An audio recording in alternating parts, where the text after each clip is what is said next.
Hey, everybody, you're listening to and watching the Comic Book Bears podcast. I'm Bill Zanowitz. I'm Steve Morey. And I'm Caleb Alexander McKenzie. And we are your hairy, heavy homos that talk about comic books, but you don't have to be a hairy, heavy homo to listen in or possibly stream in if you're watching us through Facebook Live or some of the other live channels. We're here for a live stream. It is Christmas in 4 days, and it is the end of 2022. A week beyond that. So this is our last live stream of the year. This will be our last audio episode as well. So thank you for joining us tonight. If you are joining us live again, if you're listening to this later, thank you for hitting play and enjoying our show. We are very happy to have you as part of our lives. So here, like cheers to that. Yeah, like that was a very good introduction. Oh, thank you. Yeah. Thank you. There's something about the end of the year and the denouement of a particular year. Yeah, no, this is almost over. Let's get wax happy. a bit more poetic about a few things. You're happy to, and it, really like the last few years, like there hasn't been a single year where I was like, gee, I wish I could live that one again. But it almost feels like we might get to that at some point soon. So. We already have somebody joining us here. We've got David Toby with Queen Moise. I'm thinking that's how you pronounce it. It might be something a little bit more interesting. But yeah, thank you for joining us, David. And end of the year. I don't know. Like it is kind of weird that this year kind of flew by a lot, like real fast. Just elements of it did for me, and then others were slow. Yeah, there was. I'm sure Caleb was sitting in his bar and going, "This is going too fast." I need more time, but probably not. No. Just rip that Band-Aid off. Yeah. Well, I mean, I don't know how it was for you, Caleb, but when I studied for the bar, it was like there were no clocks. It was just panic. It was just a state of panic for like 2 months. Yeah. No. So just to nerd out a little bit, it wasn't that like that for me. It was very much. So I was able to structure it, and like I do really well with structure, and so it was okay. I'm staying at home, setting my clock. I will study these things, and it will walk me through what I need to walk for this amount of time. Then I will move on to this exercise, and then that exercise, and I'll go to lunch. So just having that. And granted, I didn't walk outside for a few months, except for get on an airplane and come see you at Heroes Con while I in the middle of that. But it was very, very structured for it, which I do very well in that environment. So that now the test, the test had moments of how did that hour pass by in 10 minutes, and also why did the last minute and a half take 60 days? Yeah, just sped up and slowed down. That's. And it's also, I don't know if this was the case for you, but there are some questions on that test that I'll remember to the day I die. Yeah. Yep. So the ones I didn't know. one of the logistical reasoning test questions was that there was a band and they had a 5-song set, and there were 2 ballads in the 5-song set, but the two ballads could not be played one after another. And then another song had to be played after one of them. I was done. Yeah. To this day, I was like writing songs, just so like I had like Every Breath You Take, just so that I had like something. Oh my God. And then there was part of me was like, dude, just skip it. Skip it and go back to it. Why are you spending all this time? Oh, wow. Well, it looks like, David also, past 3 years have been the longest day I've ever had. And, very good way of putting it. Yeah, it does sometimes feel like that. And sometimes you look back at like 2020 and 2021. 2020 just took forever to go through, but now it feels like it's forever ago. Yeah. 2021 feels like it's forever ago. 2022 feels like it is strange though, because it does. What David just said is really resonating, because I think there have been certain points where it is a very Groundhog Day element to your existence.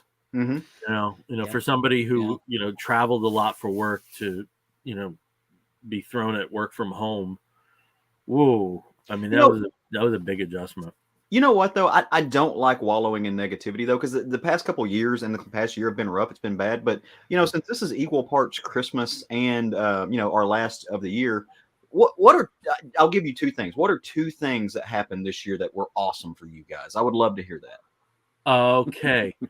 And this is gonna sound like so meaningless, but still at the same token, I have to say it: the Suede Manic Street Preachers tour.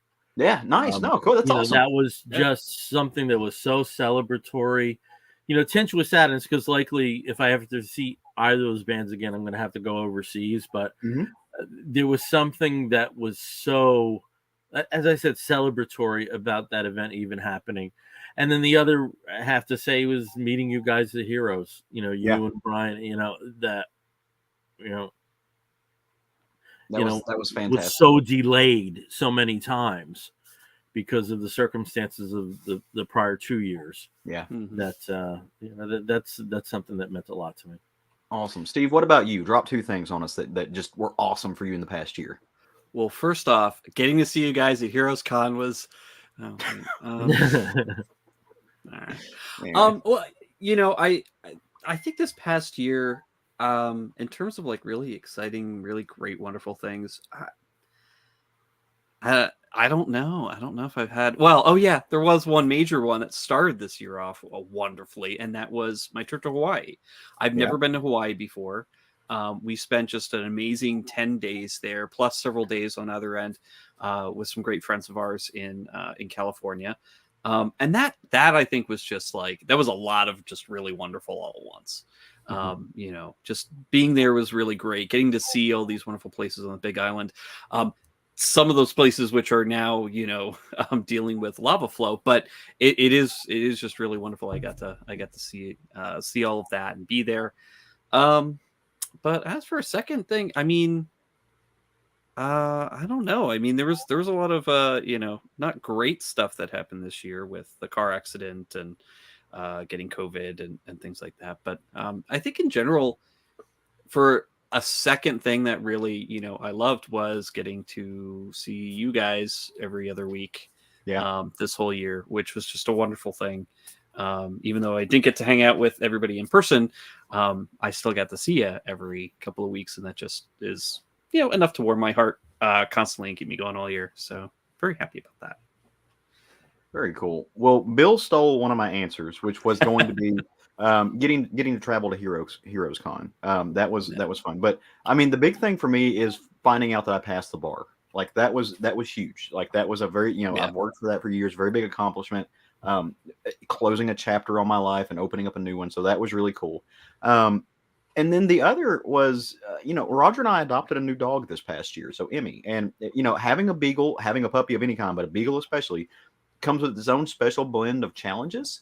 But she, she's an amazing dog, and she filled a hole in our hearts that were left when our other dog, our Boston Terrier, passed away.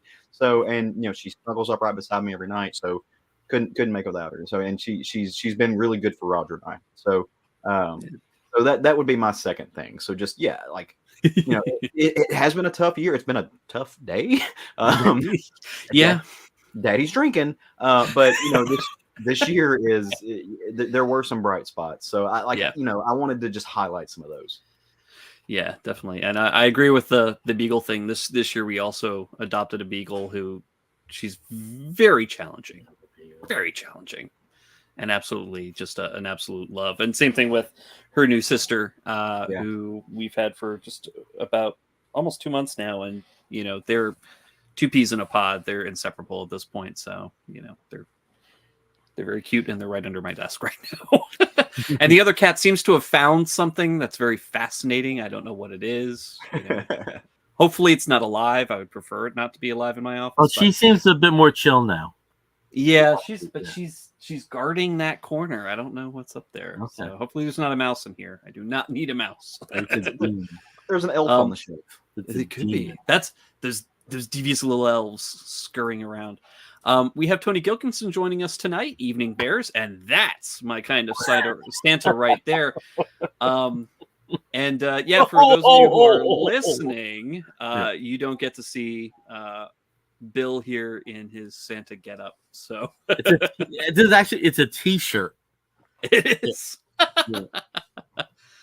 And I got my Oh. cap on, and if I wanted to go even more extreme, I have these glasses. These are actually an actual pair of glasses of mine. That if you put them on the end of the nose, Very Kringle. it adds about like 15 years on me, I think. So Very, very Kris Kringle. Yep. Yeah. You're about to read the naughty list, on who to call later. Yeah. Well, you can't completely be on the naughty list because I think yes, you can. Okay. Oh, never mind. Yeah. Don't worry about that. How can you? I mean, it's sometimes it's nice. Yeah. No. Nice to be on the naughty list. Yeah. Very, very nice. Yeah. Oh, and we've also got James Figueredo joining us tonight. James, good evening, Handsome Bears. Good evening, James. I forgot to ask you, gentlemen, with the extreme weather that's happening through so much of our country, what's the situation with you two? I know, Caleb, there was intense cold, but I don't know anything beyond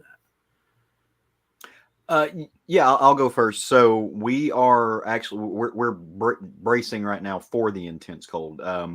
Tomorrow night, the temperatures are going to drop in Arkansas to the single digits where I'm at. They're going to get possibly below zero lows towards northern Arkansas. Arkansas is not a state where this happens very often. We usually have 1 or 2 events like this a year. So we're bracing for that. You guys know me. I volunteer with an organization in Little Rock called The Van. We serve the unsheltered community. So my team is looking at opening up an emergency shelter starting tomorrow. We're probably going to run it through. We don't know yet. Honestly, we don't have a date. We'll run it till we don't have to. Looking at the forecast, possibly Sunday morning will be when we're able to start closing it down and getting folks out of there. It gets above our triggers. So we're not real sure. We are fortunate. The organization, the nonprofit, has partnered with the city of Little Rock, who are providing us a space, and we've got an inclement weather plan, which could be a really great variable in our favor as far as timing goes. But we're bracing for it. So we're going to get some ice. We're going to get some really cold temperatures. But this is not. We have been here before. We know what we're doing. We're going to do our best to get folks off the street and inside somewhere warm for a few days. And I plan on being awake for about 4 days. So, jeez. Well, here we're also getting very cold as well. In the western part of the state, they're definitely going to be getting dumped on with the snow through the mountains and everything. Here, it's going to be pouring rain starting tomorrow. Yeah. And by tomorrow night, it'll be pure ice because it's going to be about 10 degrees. Right. And sort of remain cold around freezing for the rest of the weekend. We will not be here. We're going to be in Indiana, where it's going to be the same thing, but snow. So, I'm not looking forward to the drive, but the drive is just going to be wet until we get to Indiana. And is basically how we're going to time it. We're going to hit there just as they start getting the snow. And I think for most of tonight and tomorrow, Chicago is going to be really getting slammed. Yeah. Thankfully, that's far enough away from where I'll be, but at the same time, it's what's coming. But I'll get to spend it with family. I'll be snowed in with, my brother and his family. So, really looking forward to that for Christmas. How's the drive back looking for you guys? Are you guys gonna like? We'll see. I took Tuesday off, so I got time. Yeah. You're gonna call Bill to pick you up in the sleigh? Oh yeah, actually, I'll do it. I'll do it too. Crank up the Xanatopter. What's New Jersey? What's going to happen in New Jersey? Is it just going to be White Christmas? Much like the same as you were saying, a lot of rain, but it's like the temperatures. I think the high tomorrow night is going to be 56, and the low is 7. So, like you said, with that intense degree of drop, I think you're looking at 2 days of extreme problems with ice on the road. Well, yeah. No matter what, even if it's better because and it also amazes me with some of the temperatures that it's not going to turn to snow, but apparently it's not. So too cold for snow. But we're gonna hunker down. I don't think we have any excuse to go out after tomorrow or early Friday. There's no reason to do it. Shopping's all done, and family's up there, and we're here. So there's no travel engaged with that. If we do some travel, it'll be after Christmas. So I don't think we have anything to contend with like that. So which is good. Just stay safe, guys. Really, please stay safe. I wanted to just provide a little bit of a note about this show and the next show. When we do go into 2023, we're going to do some retooling for the show. There are some elements that we've neglected. We haven't had a lot of creator interviews in a while. Some of the formatting is, we've gotten to the point at some shows where it's almost 45 minutes before we actually talk about a comic book. So we're going to do some retooling to bring the show a little bit more in line with how we used to operate. When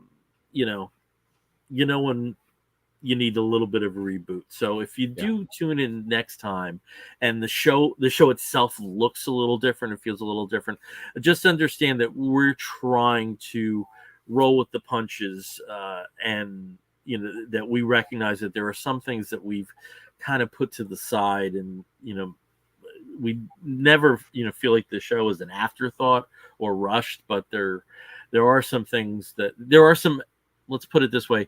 There are some flowers in the garden that need tending. So we will be doing that a bit. But till then, it's going to be the same old shit. So, hey.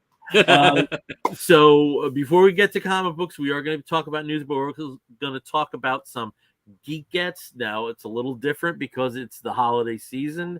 If you bought shit for yourself, it happens, so celebrate it. Oh yeah. I'm gonna go first because I just want to get something out of the way because something I got is so hysterical. This ties in to the news that we have covering what's going on with the DC studios and the film world. But I figured it was a good time to check off all the boxes. So I finally got Sabek, which is not a bad pop for fairly uninteresting character in the movie. Yeah. So have that. Got some new vinyl. I did pick up through a sale. This was not Costello's current album, but the album before that. Hello Clockface. Hey Clockface, sorry. So I already had this on CD because I'm one of those people. But I didn't have a copy on vinyl, and most of his albums are now double albums, and found this at a really good price. But this is the thing I really wanted to show you guys. Every so often you find something at Ollie's that you just can't resist for yourself.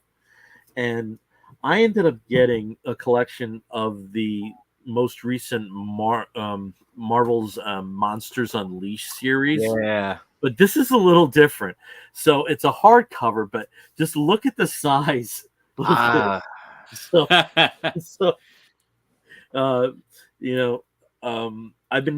You'll notice back here, there's no more boxes.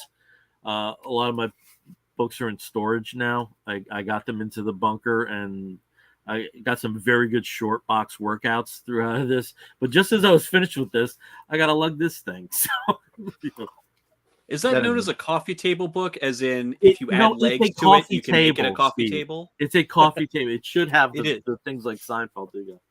So just fold them down. And you so at some point, I'll open this when I have a lot of space on the floor to lay down. I'm jealous. I went and checked our Ollie's out because I heard a rumor that those were out at Ollie's and they just didn't have it, and I was Vince B said he thinks it was a Black Friday thing. Yeah. That's when they distributed them, and this was $7.99, if you can believe that. Wow. So I just wanted to show that to you guys. So I don't know who else. Let's go to Caleb next. Okay. So not stuff I got for myself. This is Christmas came a little bit early. I had some friends who had sent some stuff, so I had left it. I was going to try to open it at Christmas, but A, since we're doing the show and I need to Geek Gets, and B, since I had a really bad day, I was like, I need some serotonin in my life, so I went ahead and cracked them open. And so my friends Ray and Hassan had sent me some stuff just for fun. And so I want to shout out to them. But first and foremost, I got a new little Christmas ornament. It is an S&M gingerbread man. So down with that. He sent me a patch, which I have to get put on my art bag, but it says "Be gay, do crime." So that's going on my art bag. I've got a sweet little. I don't know if you can really see. I love how we like boom. Yeah. So got that, and then he sent me a new pop. So which I'm super excited about because it's my dad. Last episode, I am the love child of Rob Halford and Dolly Parton. So that's good. That's great. And then, so dear friend Hassan sent some stuff, little Secret Santa group thing. So I got a postcard and a couple of stickers. Also, one of them is a Be Gay, Do Crimes, big super fan, Super Friends postcard, and it's upside down, but it's a Wonder Woman sticker. The Super Friends I have that's Cena Grace's. Oh, is it? Oh, okay, yeah. Awesome. Yep, I love Cena. I also got a pop, but a larger pop. It is the Immortal Hulk pop, which I love and I adore. I've named him and I will pet him. Also, just speaking to my sheer love of, I don't know if you heard of this guy, but the Submariner. I got Bill Everett's The Golden Age of the Submariner featuring Namor. So Golden Age goodness, love that. I also got little bitty mini comic Pretty Conan Volume 2. I didn't actually know this was a thing. I now need Volume 1. I really want Pretty Conan Volume 1. If anybody has a lead on that, slide up in my DMs. Let's see what we can work out. What makes him Pretty Conan? Is he just sort of like, he's Conan. Wearing lots of makeup? He's fighting with a hairdryer. I don't know if you can see that or not. He's got a hairdryer. So he is. He's got a brush and a utility belt. So he is either a barber or some type of beautician that is striking fear with the the riddle of steel. Ray also sent me a shirt, which is super cool. I don't know if it's the Rocket Man. It's actually from the movie. Oh yeah. So this was in theaters May 31st. And then Hassan sent me a shirt. Also really cool. Nice. Super excited about that. The sleeves may have to come off this one. Just full disclosure. I mean that's and that's then what happens to sleeves. Last but certainly not least, I am a fan of a particular manga artist. I have all of his works that I know of that are in English except for one. His name's Gengoro Tagame. You may have heard of him on this show before, but I got my own very copy of Massive. Nice. Which was the missing piece of my collection. I have all of his other stuff up there, including some just works that he's in that are like anthologies and stuff up there. So I really appreciate this for a number of reasons, but more so just because I am legitimately a fan of his work. So thank you to my sweet friends. And also, you guys haven't gotten them yet, but I know we've talked about this. There are packages on their way to Steve, to Bill, and to our good friend Brian, on their way to your stoops from me and Roger. So, Merry Christmas, and we love you guys big. Nice. And also, just so it doesn't look like with what's going to happen in a few seconds that I was a dick, something is also coming over to Caleb. And Caleb, it's also interesting because I almost got you that Immortal Hulk pop, the oversized pop. The box though was a little busted up, and it felt a little uncool, even though you probably take them out and pet them and love them. There's one more thing before we move on though, but it was perfect timing because it's going to get cold. I also got a new blankie as part of that, and I don't know if you can see the front of it. It's a blankie. Oh my god! It's all Incredible Hulk covers. The entire side of this It's just all Incredible Hulk, and it's really soft, and it's amazing, and it's warm, and I'm gonna smash in it, and also all kinds of stuff. Awesome. That's awesome. Hey, we got a couple comments here. So James is saying, how cool is it that there's an actual Funko Pop of Rob Halford? Yeah, now I think it's need pretty cool. I need fucking Glenn and KK. I need And Orlando Heredia, who joined us as well on Facebook. You missed a pretty Conan on eBay 2 weeks ago, both volumes. Oh, well, I'm sure it'll come around again. That's the one wonderful thing about eBay is that there's always something. There's always a copy of something somewhere. So that's awesome. And to Bill's point about a Prezi being on my way, you didn't have to, but don't worry, baby. I know you always reciprocate. So. And hey, just so you know, your present is probably on the way, Caleb. I know I did get a notice from the company that I shipped it from. So hopefully you'll get it tomorrow. And Bill, same thing. Hopefully you'll get yours tomorrow. Yeah. According to the USPS, it better be there. Oh, so. It's okay. So then I'm getting a FedEx package that I don't know who it's from. Okay. I thought FedEx was from you. So no, this one is USPS. So we'll okay. We'll all right. But I guess so. I'll go for Geek Gets. And I don't know what I've gotten because our illustrious Bill has sent me a care package as well, filled with wrapped presents, which I'm like, oh, what's that? I don't wrap anything. I'm terrible at wrapping. But although I was going to try it tonight. That's another thing. Gays being good at wrapping gifts, that's a fallacy. It's a lie. That's an absolute fallacy. Right now downstairs, Jason is being like an amazing superhero and wrapping the gifts that we have for my family. So, yeah, because we got to like 8 o'clock. I can do it if I'm patient, but I'm rarely patient. Yeah. So. But I'm gonna start opening these right now. These weren't too badly wrapped. No, these are very. And I'm opening this one first, but I'll show you the paper on the other one because it's awesome. Oh my god, the Eternals! It is Ajax, of course. Eternals, Marvel Legends from the movie. Oh my god, that is awesome. With, of course, a separate severed head and severed hands, so you can change them. Yeah, so just to be displayed separately. Build a figure that's been on a moratorium for a year. So yeah, I can tell you right now, I never thought I would have a Selma Hayek action figure, but now I do. Now this you is do. Awesome. Thank you so much. And now here's some of the paper. This paper is awesome. It's got the Avengers on it. I love that. So cool. You will you'll see it soon, Caleb. I'm gonna be one of those people who keeps the paper.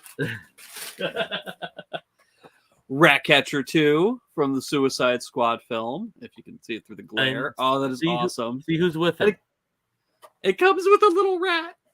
It comes with what is the rat's name? Sebastian. There you go. Yeah. Comes with Sebastian. That was the seal. That's one of my favorite characters from that movie, by the way. Like, oh yeah, like just heartfelt. Oh, it's just that made the movie go from like just all crazy gore and jokes to a really sweet, wonderful character that was fun to root for. Here we go. Whew. This one's a little heavy. And again, love this paper. This is so cool.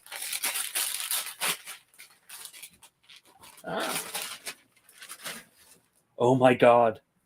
The Fables Encyclopedia. Nice. Oh yeah, I have all the Fables. I've started recollecting the big like omnibus deluxe versions. Yeah. And of course all of Ferris. I have all of Ferris and singles. I have all of all that stuff. Oh my god, this is awesome. I was hoping you didn't have it. I was hoping. No, I do not have it. This is so good. Good. Because I know you had gone through a bunch of the deluxe editions that Oh yeah, came through sell through. So I'm trying to remember if I've. There are also a couple little things. Haha. We got a Thor with Stormbringer, Yeah. which is The awesome. stock and stuff is. Which I do not have. I have all the other ones, like every single other one except for that one. And then, of course, there are these things, and these are really cool.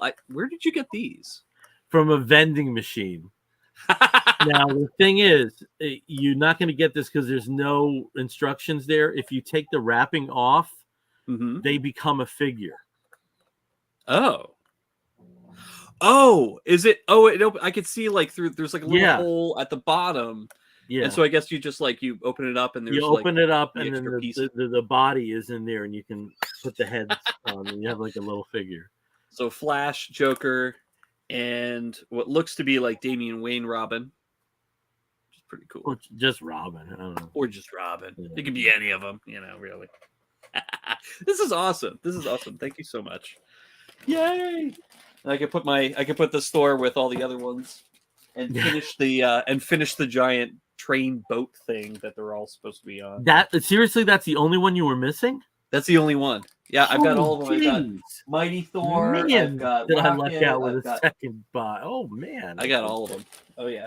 Bill says that like he didn't have a conspiracy where he called all of the stores in your area and it's like, do not give this guy the Thor.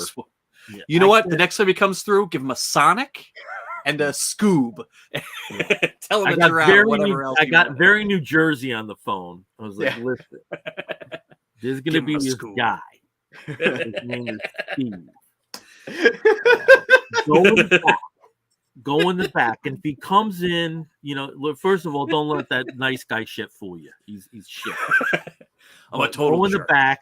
Whatever you got. You got Barbie. You got Hot Wheels. That's what you give him. That's what you give him. You give him anything else. No fucking Thor. No Thor.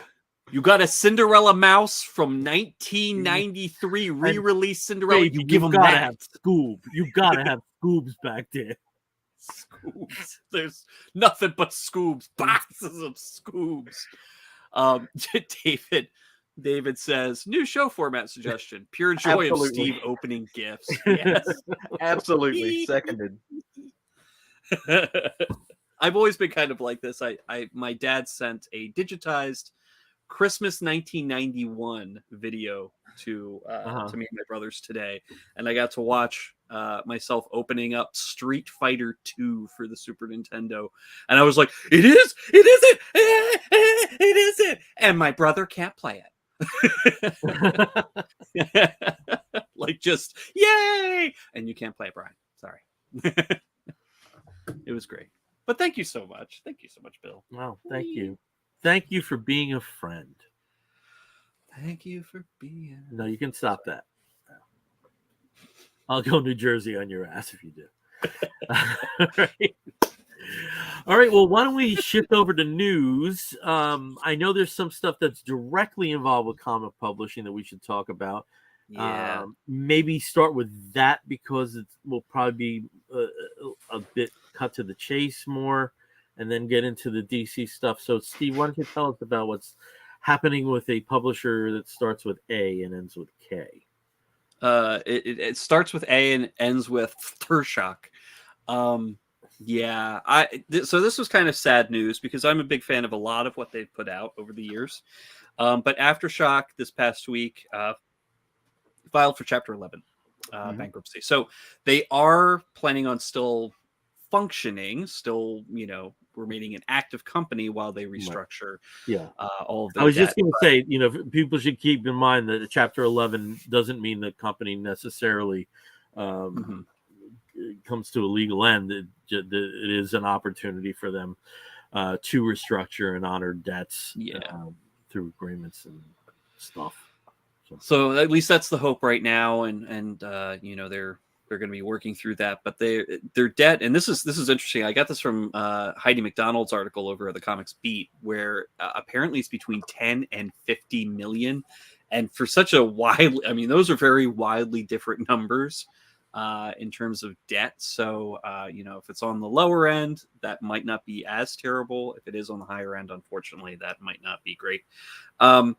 But they had been talking about possible warning signs. One of the big ones was Mike Metz leaving Martz. for Mad Cave. Mertz? Martz. Martz. Leaving for, I can't read my handwriting, but leaving for Mad Cave,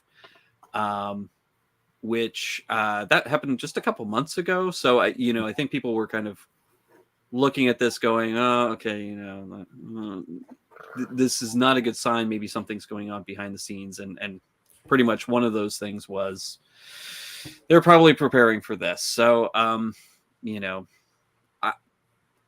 I wasn't as involved or noticing a lot of the issues with Aftershock because again I've enjoyed a lot of the books that they've put out. I've enjoyed some of the series that they've been and the writers and artists that they've been working with over the years. It is kind of sad, but again chapter 11 hopefully they'll be able to pull through, so we'll see. I have to say with Aftershock, I think the thing that didn't happen for them that I think a lot of people were expecting was one of the properties being picked up for a film. Yeah. I think that was a big surprise that after the, and there were certainly ones, I mean, Animosity would be wonderful in animation. Rough Riders, I think would have legs as a TV program or as a film. But I'm also looking at my own spending with them, and the last series I bought in full was Captain Kidd. I mean, how long ago was that? So, there wasn't anything there that held my attention. So there were a few. A Walk Through Hell was really good, and I picked up a couple one shots from them. They've done those, so they tried to broach into kind of what I call just kind of concurrently the DC Black Label stuff, where they did one shots that were larger format. And there's been a few of those come out in the last couple months that have been really really good. But I've got several of them, But you were Steve, you were saying that you didn't really see, it's hard to tell the stuff that was the problems were there. You're not going to see the kind of problems that they were having show up as far as their work goes and what their output goes. So there's but then again, Caleb, sometimes you do. Well, sometimes you can, like case in point, Valiant. There is no way Valiant is as solvent as it was 3-4 years ago. Just by seeing their release schedule. Yeah, no, I think that's true. But more so to what I was talking about is the popverse.com reported on this too. Their main lender is called Access Roads Capital. And so they had a $13 million loan from them, and they were required to pay annual interest payments like big loans do. And apparently they defaulted on that specific loan. And they missed the last, they got a little bit of leg room, it looks like, from what it sounds like, during the pandemic, but they missed it, the latest one. So that's the big loan that looks like it was their main kind of draw in. And when it comes to that kind of banking, I mean, obviously, if you can't afford to pay like big creators, you can't afford to pay big creators. But, there were some other stuff. With stuff like that, the internal money stuff, that doesn't always show up to be, that kind of thing. That's what I was saying. Well, and also part of the bankruptcy was, I think the media company that I can't remember his name, but basically that's co-owned by one of the publishers. That I think was probably, costs and expenses with that, being rolled in together with this. I think Bill, you'd mentioned it, something about. They had been positioning themselves trying to get media properties off the ground with what they've been publishing. And, a lot of that was not panning out. And I'm sure that there was a lot of investment tied up in that. And so that is part of the chapter 11 is, the media, the related media company. Yeah. But, we can see. And unfortunately, too, they're not the only company that seems to be having a little bit of a struggle with paying, some of their debts, including some of the creators. And that's Heavy Metal Magazine also seems to be having an issue. They've missed their payments for this month. And that comes on the heels of licensing out the publication of Heavy Metal Magazine to Whatnot Publishing. Whatnot, who's popped up again. Can I tell you this one thing? If you put a gun to my head and told me, describe the corporate structure of Whatnot, I'd be in real trouble. Yeah. I'd be I don't have a clue. I don't understand it at all. I don't understand how the auction end of it aligns with the publish. I'm just baffled. See, Bill, it has to do with the blockchain. Have you heard about the block? No, I'm sure it's probably explainable the same way that that cryptocurrency is explicable at this point. How Whatnot works, but I bought some of their books. I don't read any of them online, so who knows? Same. Yeah, I mean, but yeah, so heavy metal, of course, but they've also been doing some internal restructuring. They've hired essentially a hatchet man to kind of go in and trim the fat out anyway. Efficiency expert. Yeah, efficiency expert. Somebody to do the firing and downsizing for them. Yeah. So I'm sure they're just trying to figure out how to avoid falling in the same trap as Aftershock is right now, with having to file for bankruptcy. So trying to head that off, but we'll see.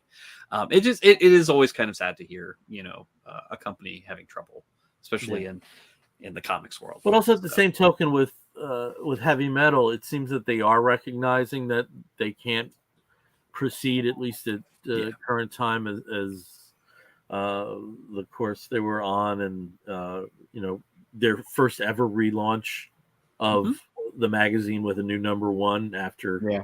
I mean, when did that start? 78. 78 in the States, and probably like 4 or 5 years earlier is Metal Hurlant overseas.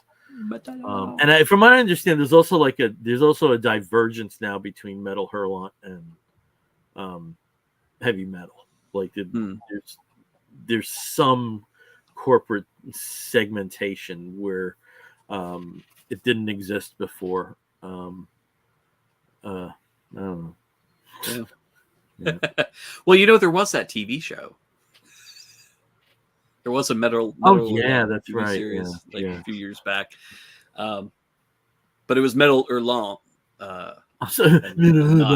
Not heavy metal. So I don't know if that was if it was maybe the other type. I don't know. Yeah. But, yeah.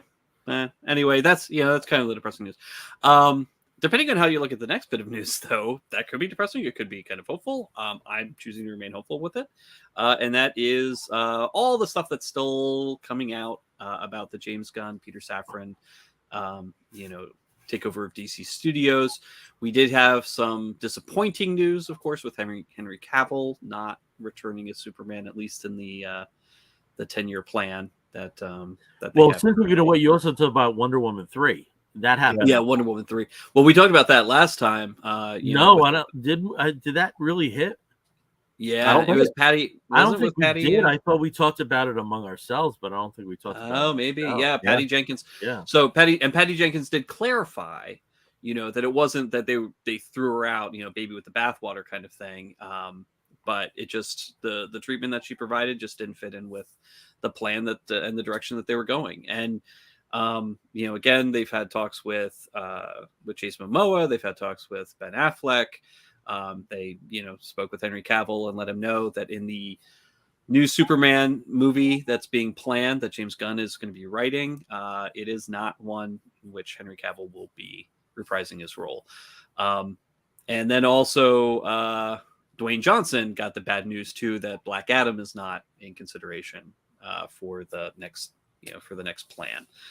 So he was very unhappy about that. There was some metaphorical chairs through windows kind of things, but we'll see. Gal Gadot, for her on her end, has not been let go, so to speak, as Wonder Woman. So there's a possibility maybe she will continue to be Wonder Woman in some aspect, or maybe as a cameo.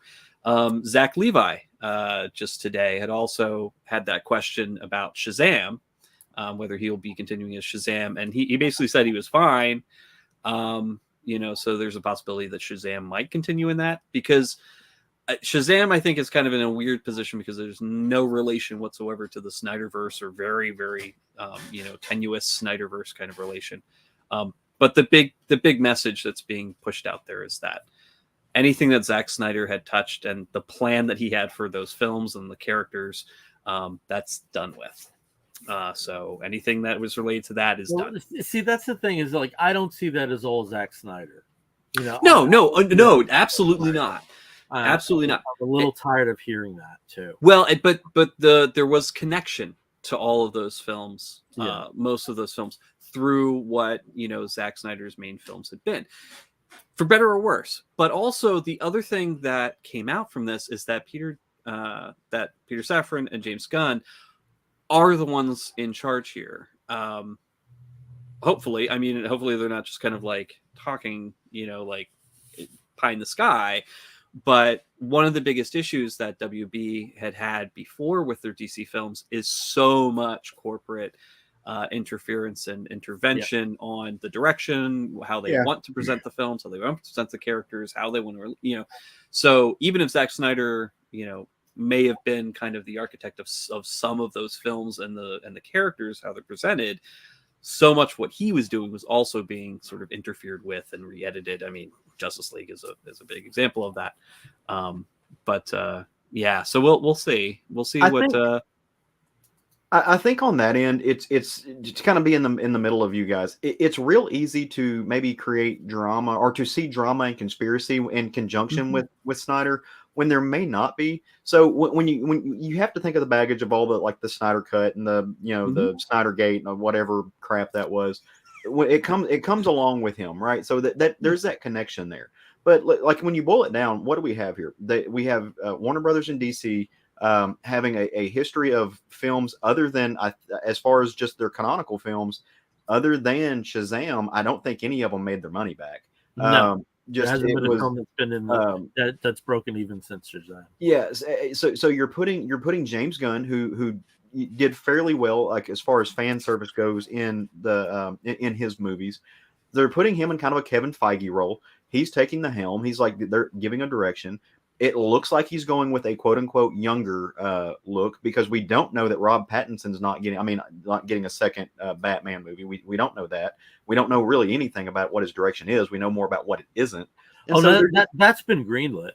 They're getting a Batman 2, and it's kind of given its own. They're doing their own thing. Yeah. So is that connected to James Gunn's world? No, and Gunn has also been very forthright about this, in that there are some projects that will exist outside. Yeah, the Joker 2 is another example. Part of their marching orders is to have a unified universe, right? And it would the animation would also tie in, and the video games would also tie in. Well, and that's kind of where I was going instead of using the Marvel universe, they're actually taking some cues from Star Wars canon and the structure that they have there. That makes sense. Yeah, where there are like sort of continuity police, effectively continuity police. But so the point, going back to that though, you've got young Robert Pattinson, young Bruce Wayne, right? So year one-esque type of Bruce Wayne. We know that one of the reasons that Henry Cavill's not coming back is just because they're wanting to do a younger Superman. So they're going to get somebody who fits that bill. They're like, Bill, I loved your idea. Do Birthright. Like as we were talking amongst ourselves. So that makes sense. So I think the puzzle pieces, they lend themselves to be they're just taking a super big, like they're just getting rid of the Snyder Gate cut bullshit. But I think it's just like, hey, they've got a new director there's a new captain at the helm. He's doing his own direction, and they're just going a different way. So Zach Levi, his character makes sense. Like, he can be that character. The other people would age. I mean, if they're going back in time, other than maybe Wonder Woman. So, that could make sense. But, so I think that's, it sucks that anybody gets cut, right? But they're just going to go off in their own direction and kind of do their own thing. I just want them to do 52. That's all. That's all I want. Give me that. Yeah. I mean, I'm really kind of excited because they're going to do the reveals in January on what what the first phase of this is going to be and what it's going to look like. We know we already have all these other DC movies next year to look forward to. We've got Aquaman 2, we've got Blue Beetle, we've got Shazam Fury of the Gods that kept getting pushed, but it's going to be next year as well. I mean, these movies the are most important one to this concept is The Flash. Yeah, and The Flash, because that seems to, just by the very nature of the Flashpoint narrative, is the one that could provide the shaking it up. I'd be more or excited maybe about not. the Flash Or if, maybe if it Ezra doesn't do Miller it. wasn't a dumpster fire of a human. Yeah. I mean, maybe it might not do anything. Maybe just be like a great coda to all the other movies that came before. Just like, oh yeah, everything kind of goes. It's totally cool, and whatever the future is going to be, it could look somewhat like this, or it could look completely different. It doesn't really matter. I think that maybe that would be the message that they leave with the Flash. I'm not sure how much in the way of editing and whatnot, because obviously a lot of these projects were either in post-production or close to completion when they announced the new studio head. So who knows, but they are going to announce in January, so really excited about that, and see what the next 10 years is going to look like. So yeah. I like that. All right, let's shift over to the source material. Let's start talking comic books. We'll start as we have always done with Steve. Steve, tell us about a book you're reading that you're digging. So I picked this up because, and we were talking about the large format books that Aftershock had started playing with, and somebody's getting a drink, so bye. But no, so I was gonna get a drink. you I gotta you don't have to stay around. I'll just talk to myself. So talking about the large format books, sort of like the DC Black style of making these very high premium format, larger format books. Boom Studios just put out the first issue in a short series called A Vicious Circle. This one's actually written by Mattson Tomlin, who I didn't really recognize the name until I actually started digging a little bit. He is the co-writer of the recent The Batman movie. He was brought in to assist in writing with that. And also he is doing, I think, preliminary treatment for Fear Agent as a TV series, and also the adaptation of James Tynion's Memetic. So some pretty good stuff there that he's working with. And then he also did work with Andrea Sorrentino on Batman, I believe it was Batman the Imposter, where Lee Bermejo, who does the art in this book, also did covers. Now it's a gorgeous book. I have to say, it is very beautiful. Lee Bermejo, in his style, or Bermejo, his style is very photorealistic in parts. Kind of reminds me a little bit of an Alex Ross type. Some just beautiful figures, and really likes, if you like musculature, I mean, you got some good ones here too, but very photorealistic in many aspects. And the book itself concerns a main character, Sean Thacker, who we are introduced to him in the 60s, or actually in the 50s, during the time of school integration in the South. And I believe he's in Louisiana, right about this time that desegregation is still being fought against by the state government. And he's there with his family, his wife, and his young son. He's just planning his day to go fishing with his kid, but something's come up and he needs to go. And he keeps telling his kid, don't look in the basement. Don't ever go to the basement. The basement's terrible. We find out what's in the basement is some man in a mask who's chained to a chair. He's covered in scars, is angrily talking to Sean, saying, oh yeah, I know you haven't told them about me, but if they learned about me, then they'd have to know the truth about you, blah blah blah. So it's very foreboding, not really giving much away. A few pages later, we find out kind of a little bit more about Sean. He's not from there. In fact, he's from a very different time in the far future. He and this other person, this other creature, have both traveled back to this time period. Sean's captured him and kept him, locked in his basement this whole time. But you know, you don't really necessarily know why. Well, Sean ends up coming back home after spending time outside, finds his wife severely beaten and his son almost dead, and of course the person he had chained to a chair missing in action. And you know, as they're sitting in the hospital and his son is dying, he tells his wife, you know, once her son dies, I will be gone. And she's like, you know what? Whatever happens, you keep going. You find this guy who killed our son, and you finish it. Whatever you need to do, just finish it. And his son dies. He closes his eyes, and he wakes up in some weird, bizarre future where everybody's covered in like all sorts of cybernetic modifications. And that's where I think this gets really interesting, is that any time either Sean or this other character take a life, doesn't matter which one does it, but both of them are then blasted to some other time period. And it happens any time that a life is taken. And we really see this in just a really beautiful montage where the other character is basically killing different people, and they're just bouncing back and forth across time periods, to the Civil War, to the far future, to somebody's backyard shed, until finally Sean is left in a place where it might be a little bit difficult to leave again. So it's a very interesting concept around time travel. You know, we're not really sure exactly why they're both going. Somehow Sean was originally sent back to stop some kind of death machine from being created, whereas his opponent was sent back to try and keep that death machine from being destroyed.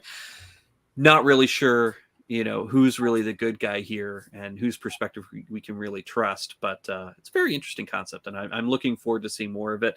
But yeah, it is put out by Boom, and it's a beautiful book. So if you're a fan of Lee Bermejo or Bermejo's art, definitely check it out, because it's gorgeous. And the writing's really interesting. You know, from the guy who was one of the co-writers on the Batman. There you go. If you liked it, maybe you'll like his writing too. So yeah. So I don't know. Has either of you read this?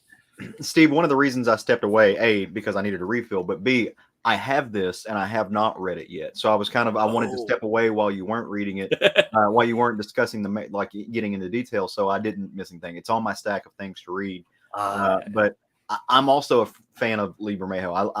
I pick up most anything that he does, because it's what he's able to do. Yeah. Like, you just don't see anything else like it. It's stunning work. But I haven't looked at it yet, but you mentioned the kind of like the cyberpunk aspect of it.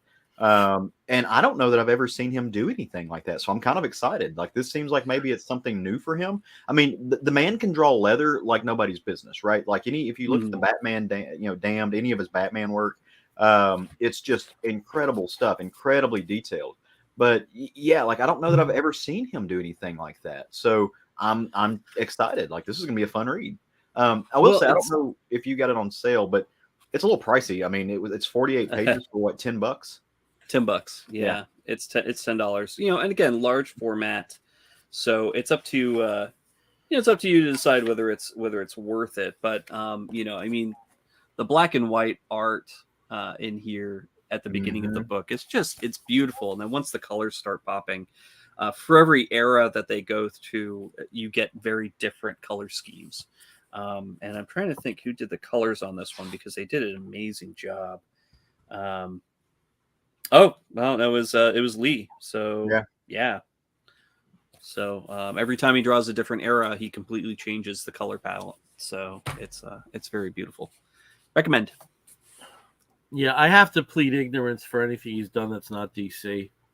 Yeah. So, but I totally agree with you, Caleb. I mean, you know, we had glimpses of some of the Batman Damned style with his work on Beyond Watchmen, and he just had what was the Batman series he just had out? Oh God, what was the name of that? It wasn't Damned. No, he just Dear Detective. Yes. Dear Detective. That's it. Yeah. So, okay, you convinced me, Steve. I just bought this book. Okay. Thanks, James.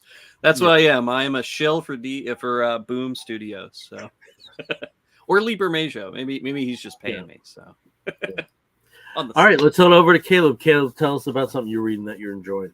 Well, if you like Liber Majo, and I've got a book that's equally exquisite, that's equally as titillating, equally as fun. Legendary might be too small of a word, and it's a book I've been excited about since they announced it.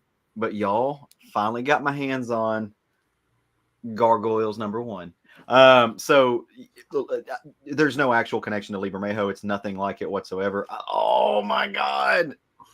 Look at you guys. Well, so those are okay. Like also, put yours back up so this will be the screenshot for the show. Which one? All of them. Don't you have 5? Yeah. How many do you have? On hand in front of me right now? Well, do we all have different covers? I think we do. I think we do. Yeah, we all have different covers. That's so cool. Yeah. Wow. Inventive. Look at him. Yeah. Yep, Okay. I think you're keeping Dynamite afloat, Caleb, right there. So they don't have to worry about being the next one to file Chapter 11 because Gargoyles #1. I also have those two. Dark Knight Doctor. You're going to be just fine for a few months. So yeah. I also have those 2 covers and about 3 more that I don't have in front of me right now. So I don't have a problem. I have a solution. Nothing wrong with being a completist. No, Absolutely. I mean, I just look at that. Look at it. Look how cute. That's Tony Fleets. I could not find Tony. that one. Yeah, Tony Fleece and Trish Forstner. That's their Virgin variant. I had to. I mean, I love Tony, so I was going to get it regardless. But so I do have a question before we go forward. Is okay. one of your copies the purple sketch cover? No, I don't have the purple sketch cover. To me, that would be one you would get to get a sketch cover that's a one of a kind for you. They also had a red one, didn't they? A red sketch cover? They do. I don't get sketch covers. I very rarely because so I do buy a lot of OA. I mean, yeah, that I love. Yes, OA. they do have a red one too, Steve. But I don't get OA on sketch covers, and I don't know why. It's just a personal preference. If I'm going to spend money on OA, I typically want it to be something that if I want to frame it, I can frame it, which I guess you could. But I usually get something a little bit bigger. It's when I get commissions or I buy pages. So I think I may have one. I think I have a Black Panther sketch cover that I got from Greg Bo Watson, who, if you're not familiar with him, he does a lot of like cheesecake stuff. All I can say is, once you start, I mean, I got so many here. Yeah. It's like ridiculous. Yeah, I'm never going to get sketches on these. I'm never going to, I'd have to go to like, what do you call it? Like the Kubert School open houses where everybody has stuff for free. That's what I have to do. I would love that. And some I got are so stupid. Like Dr. Spectre. Like who the hell knows what the guy looks like? It's just one of the with Turok and Magnus, one of the characters. The last one I saw, the last Dr. Spectre I saw, whoever was drawing him made him kind of look like Morton Downey Jr. So I don't know. Yeah, so like, how the hell do they know what they look like? And he was on the book, like he was the guy. He was the artist for the book. Yeah. Just to be clear, I'm not knocking sketch covers whatsoever. I think people who get them, that they love them. I think that's awesome. It's just a personal preference thing. I just choose like #1 mainly because when I go to cons, I do get a lot of art or buy some stuff, and I don't want to lug a bunch of book around. So I just it's just personal preference. Just that. But have either one of you seen the cartoon? So I want to start from there. So, as I said when I was talking about Batman the Animated Series back then, I saw some episodes, but I was in my 20s and I was doing things that people in their 20s do. Perfect. Okay, so there's probably some things in this book that didn't either make sense or that you didn't connect to, because I have one question for clarification and one question that I was literally like, I don't know what's going on. So we'll get to that after you talk. Okay, so like I said, it does help if you have seen the cartoon, because there's a lot in here that references back to it. It's very self-referential, and part of that is because it's written by the same person who wrote the cartoon. which I think is amazing. Greg Weisman, who, if you're familiar with him, he worked on the Spectacular Spider-Man, worked on Young Justice. He was a producer for Young Justice. Obviously, helped create and produce Gargoyles. This is kind of his baby, so he's coming back home after all these years, which again I love. I think that is fantastic because of that continuity aspect of it. It's illustrated by George Cambideus with letters by Jack Eckelberry. And just like I said, a whole host of covers. But this story takes place what looks to be in the middle. It takes pieces of the canon. We don't know all of it is included. Obviously, some of it's not, but it does look like it takes place after the third season. It's a few years jump to the future. And it starts off with Elisa, who is one of the main characters. She's a cop in New York City. Her and her longtime partner they're patrolling, they're doing their thing, and somebody's hijacked a car and they're chasing them down. Waste no time, the gargoyles swoop in, save the day. So we come to find out what's some growth, some things that if you're a fan of the cartoon, you didn't know. Since that time, Elisa and Goliath, who is the leader of the Gargoyles, it's his clan, they finally hooked up. They are officially boyfriend and girlfriend. One of my questions, if that was an element of the series. Yeah, it was always, they were always flirting. It was always hinted at, but unless I just have completely forgotten, part of the third season never was just fulfilled. We never saw that, but it was so we're finally getting that moment. So how does that? Don't look. Don't how ask. Does that work? Look, how suspension. I mean, to be fair, we don't know what gargoyle anatomy looks like, but it could essentially work the same way it could work, right?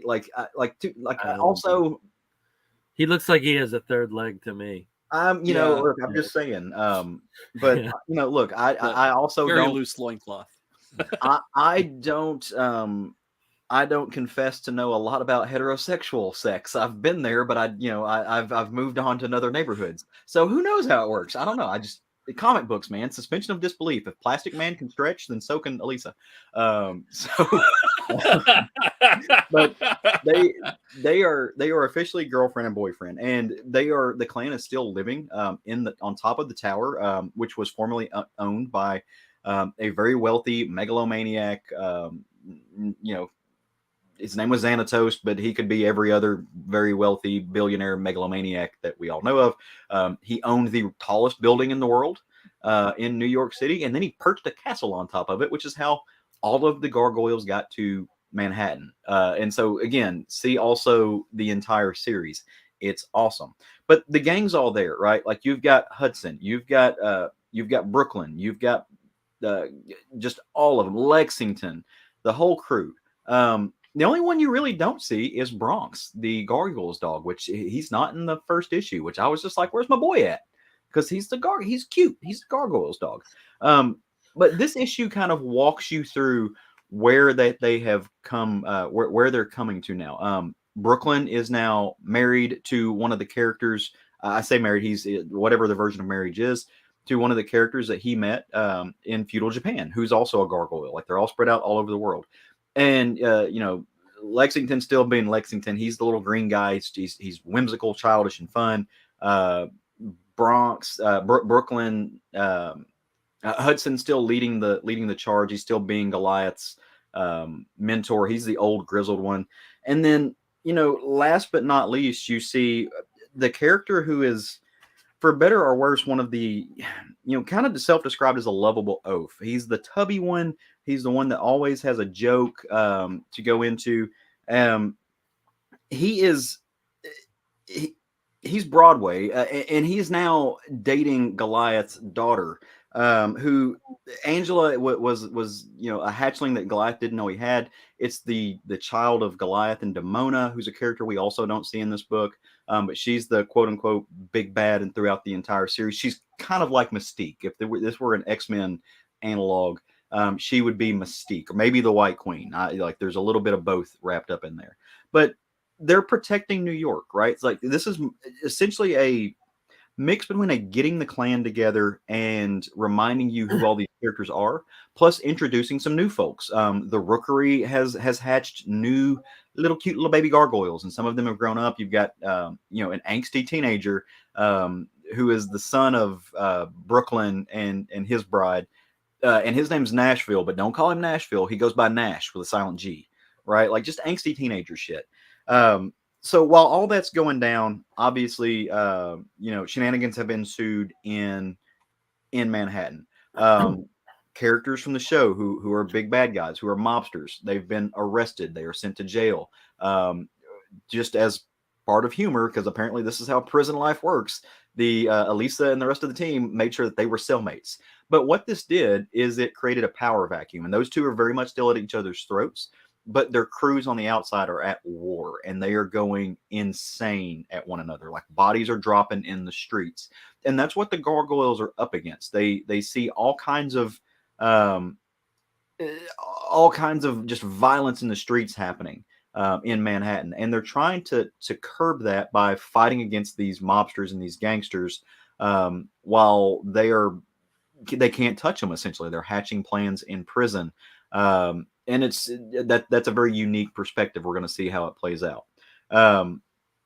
In the meantime, there's a third little piece to this whole puzzle, and that is the fact that Elisa's brother, who was once Xanatos's helicopter pilot, he was employed by Xanatos.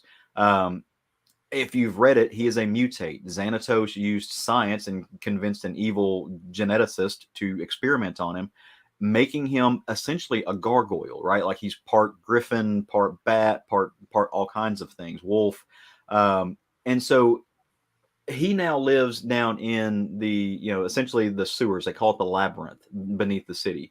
And because he doesn't fit into gargoyle culture, right? Like, yes, he looks like them, but he doesn't fit into their world. He's not ancient. He didn't fly over from Scotland. He's not part of the quote unquote clan. So he's like the Morlocks. Yeah, he is the Morlocks. Yeah. So essentially, and he's created a home for other quote unquote Morlocks. There was an arc in the cartoon where a Thalog, who was a reverse engineered version of Goliath, created other clones, dark clones, Dark Clone Saga for the gargoyles. They are half of them are now down there. There are other mutates. There are other beings that are floating around there that have all kind of come together as part of his own clan. And of course, this is Elisa's brother, so they're still really tight. Well, he is also, Elisa's brother's also coupled up and is about to have a baby. And then behind the scenes, what we find out is there's a spy in the midst of that, which is the dark version of Lexington, who's still kicking it with Thalog, who we thought was defeated after that. So now you've got all kinds of things in the works. So what do we have? We have, number one, the gargoyles trying to fit into society. You've got Thalog running its own thing and about to kidnap a new child, a new little baby mutate. And then you've got the mobsters and stuff lurking in the wind. Who have we not seen? Well, as I said, we have not seen Bronx, the lovable guard dog. I need him. I have his little toy up there. I like, he's awesome. Is this him? Yes, okay. That's him. Yep, Okay. that's and also, I mean, he is front and center of Tony Fleece's and Trish Forstner's cover. So that's him. He is the gargoyle dog. Also turns to stone during the day. Really sweet little puppy. So we don't see him. We also don't see Demona. We don't know where she's at. We don't know if she's alive or dead. We haven't seen her. And while he's hinted at, we haven't seen Xanatos, the other big bad. So there's a lot in this. And like I said, there are 3 seasons of Gargoyles. Most of the second season you can just drink through because it's not that great, but it's still, worth watching. But there's a lot of continuity packed into this, which makes it, for a person like me who loves this cartoon, who grew up on it, this was my favorite thing. I had all the little action figures as a kid. Now that I'm older, I've tried to go back and collect a lot of them. This is like coming back home. It was a great little romp through it. I love to see where they've gone, how they've evolved. I can't wait to get the second issue and just kind of see where this adventure goes. I really hope it does well because these are fun characters. If you're, as I've said, if you are an X-Men fan, I think that you will like this book. There are elements of X-Men laced all into this. Greg Weisman's a huge nerd, right? Obviously. So check it out. So he does a lot of good work. And we'll see where it goes. Look, I'm not saying this is the next Watchmen by any means, right? And there are a lot of IP books put out by, Dynamite and other groups that are not great. This one, I was impressed by it. It does have a very cartoon style. It feels very in line with what you see from the animated series. You see a lot of these characters drawn out, but it's also not something that it feels like they just passed the buck on. It doesn't feel like they just hired somebody all, as an artist who did not understand the assignment. This is very much laced into it. And to that end, the same artist did the colors on it, and I was I was taken by the coloring. Colors were fantastic. Yeah, I thought it was for a Absolutely. Dynamite book, and that's not something we see very often. I mean, sometimes it's just very blotchy, like it's very blockish. And for the Dynamite book to take and do this kind of dynamic coloring, I thought was brilliant. I think it does a very good job. By the end of the story, the sun comes up, as all good gargoyle stories should end. The gargoyles turn to stone. Elisa goes about her business. She's got a city to be a police officer for, and so we're going to see what the detective does and what kind of shenanigans ensue. But for those of you who are fans of the comic, you're going to love this, man. It harkens back to all the stuff. But I'm curious to see, and I would love to hear now that you guys have both read it, for people who haven't read the comic, what your experience reading this was like. Did you feel like it was like over inundated with stuff that you felt like you didn't know, or were you able to just go with the flow? I was able to go with the flow because of the narrative device of having Elisa effectively be the narrator for the first 4/5 of the book. I thought that was a really good device to bring me into this world, to economically tell me what the gargoyles world is like, who inhabits it, and also with her being part of the actual action, providing the template for where things are now. Some of the things that I have questions about are things that I imagine will be filled in, even if I don't watch an episode of the series, will later be filled in with the comic book. Like one question I have is, okay, all these gargoyles are named after sections, boroughs, or streets in the borough of in New York. Were they born with those names, or did they acquire them? So that's what I have a question. Like, did they travel to New York and then take on those names? I wasn't clear on that. Yeah, so I can answer that real quick, and so part of the actual narrative, it like lays out a little bit of the story, but the gargoyles come from like ancient Scotland, right? That's where they were, and so they defended their castle and defended their humans. They were betrayed by the humans that they quote unquote protected, and a spell was cast on them, and it turned them to stone. Now, part of the permanently. Part of the spell was that it would not be broken unless the castle rose above the clouds and flew over the oceans. Xanatos, megalomaniac billionaire that owned the building and the castle, found it, wanted the archaeology, and also wanted to lift his tallest building up by 200 feet. So he had the entire castle, again, cartoon science, right? Lifted up and airlifted to Manhattan from Scotland, breaking the curse. Up until that point, Goliath was the only one with a name. He was the leader of the clan. So also, I don't know why Hudson didn't have a name at that point, because he was the prior leader of the clan. But again, whatever. So when they land in New York and they start hanging out with all the people, they start to realize, hey, this is a different society, and like maybe we can have names. Maybe we're more than just guardians. Maybe there's something to us. And so they each start flying out, and they start in the first episode. They start discovering what the land looks like. They start finding Manhattan. They start finding the boroughs, and they each pick names based on what they see that they really like. So that's, Hudson loves the water, like he likes the river, so he names himself the Hudson. Bronx, like that's, he finds motorcycles, so he's like, hey, I'm naming that place after that. Brooklyn's a little bit of a gangster, so he was like, yeah, no, that's my hood. So they chose those names for themselves as part of their like developing personality. Okay. The only hole, I did not know who this guy was. Hold it up. There was a full page dedicated to him. I had no idea. Where you say, and I, for the record, have already taken an interest in this child.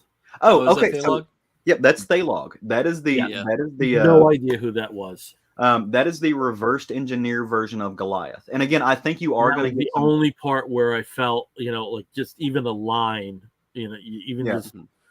Who the fuck is this dude? Like, why is he lurking in the back? They're setting him up as a reader. I know if if there's a full page dedicated to this guy, a full effective splash page dedicated to this guy, that he must have in some degree of important. importance. And I had no idea who he was. I'll put it. That was this the way, only though. time I thought it like kind of dipped in catering to somebody like me. I think they're going to have this big kind of come out and explain who he is for that reason, because they did kind of like, they were very sparse on explaining it. I'll put it this way: Thalog is such a looming villain in this narrative, in the history. He got his own NECA figure before half the other actual gargoyles got their own NECA figure. Like, I've got Goliath, then Thalog, then Demona, and then Bronx. And I'm still waiting on some of the new ones. So he is a very large and looming figure, and I think they did that purposefully. It may not play out for somebody who doesn't know who he is. Like, this book is very much, it does rely on, it hopes you know some of the stuff. And if you ever do go watch the cartoon, this is the whole narrative in the front of the story. Like, that's the way every episode opens. So I thought that was really cool. Yeah, and I have to say, if part of the purpose was to get someone like me to watch the series, it did the trick, because I at least want to sample. Yeah, you should. I think you. Enjoy it. I think I would enjoy it. It's just, there's only so many hours in the day, and I've always heard good things. I mean, a lot of people who were involved with Batman the Animated Series said that that was the only show that they felt was even anywhere close to their territory in terms of character development and voice talent. So I will, and since it's all on Disney Plus, it's easy to access right now. So I'll definitely be sampling it. As a comic, it wasn't one of these things where I'm like salivating to get the next issue, but I thought it was well executed. And again, I totally echo with you. I thought those colors were just exquisite throughout the book, and especially, and this was just wonderful, because when you think of them turning to stone when the day comes, and it instead of being laced in tragedy, it's the most vibrant page in the book. It's very hopeful. So, well, how about you, Steve? How did it treat you? So it really was. I mean, you're talking about this is being written by one of the creators of the series, who also was one of the main writers, one of the main staff writers for the entirety of the 3 seasons. It really did require a lot of exposition. Which is kind of hard. So it's very much, if I had never seen an episode of Gargoyles, if I knew nothing about the series before picking this book up, I probably would have had a little bit of a difficult time with it.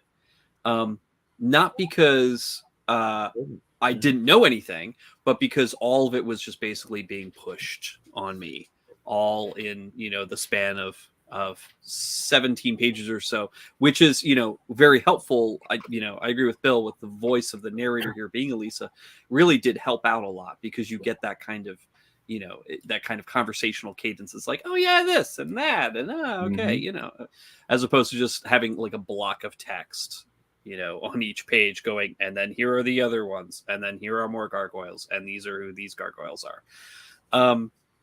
And I think that, it did lighten up that massive amount of exposition to like fast forward to where we are, and to reintroduce all these characters to people who didn't know them from the series. What I'm curious about, having seen some of the series and having known some other stuff, so where are the fairies? Where's Titania? Like, where's all of that? What happened to Puck? Like, I want to know all of these things that, maybe they were answered in the 3rd season. I didn't see any of the 3rd season, but, I know that they were pretty important for not just, Avalon. Avalon. Everything. So, okay. So how's that play into? I hope the series lasts long enough that we find out. I really do. Yeah. So that's my answer. They threw a lot at you in this first, and because again, it's an interesting concept, right? And I think what it boils down to, both of you are talking about, all 3 of us are talking about. This book is tailor-made for nostalgia for folks like me, but it also has to relate and be self-explanative to people who don't rely on nostalgia. So how do you use nostalgia as a tool to entice new readers?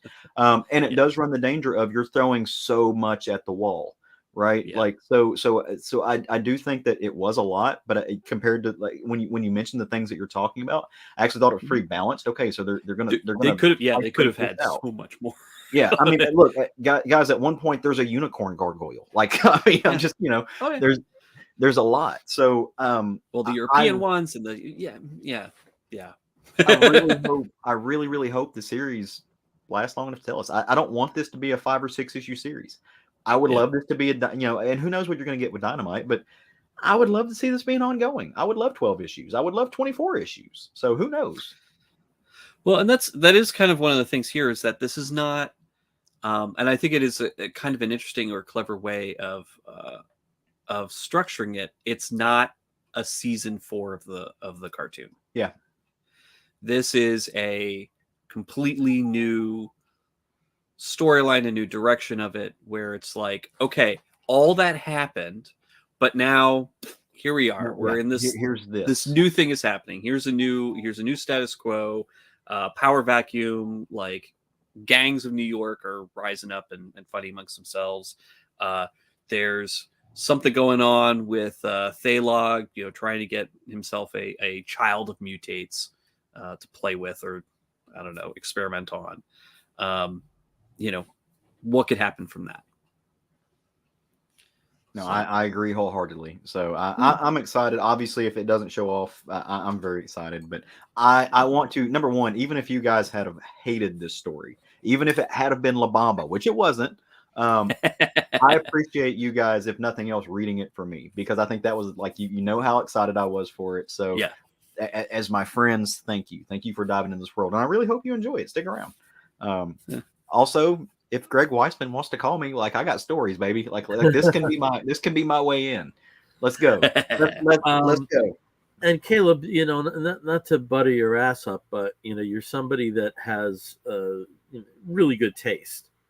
I appreciate that. Graphic literature, and if we see something that you're like hyper excited about, I think that's something that we owe ourselves to check out. So, well, So I appreciate that. And to that end, like there are reasons why I appreciate this, right? And I know we're running like into time, but one of the things about gargoyles that I think it has to be explained why it was so smart, and why people who talked about Batman the animated series will also talk about gargoyles.